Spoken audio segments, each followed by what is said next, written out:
ఈరోజు అంతా బాగుండొచ్చేమో, అంత సుఖము, అంత ఆనందం, అంత దీవెనలు ఉండొచ్చు. కానీ మనము అన్నీ బాగున్నాయి అని కొంచెము మన జీవితంలో, మన ఆధ్యాత్మిక జీవితంలో కొంచెం వెనక్కి అడుగు వేసామనుకోండి, ఆయనే మన శరణం అన్న రీతిగా దేవుడు మన పరిస్థితులు చేస్తాడు. ఎంతమందికి అనుభూతి ఉంది? నేను చెప్పేది అర్థమవుతుందండి?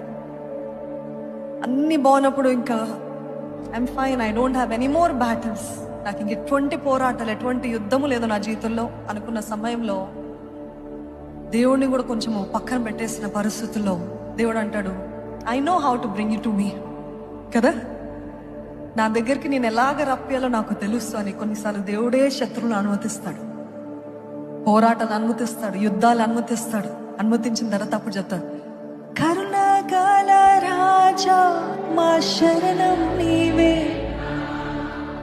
కరుణాగల రాజా మా శరణం నీవేగా, కరుణాగల రాజా మా శరణం నీవే, కరుణాగల రాజా మా శరణం నీవేగా.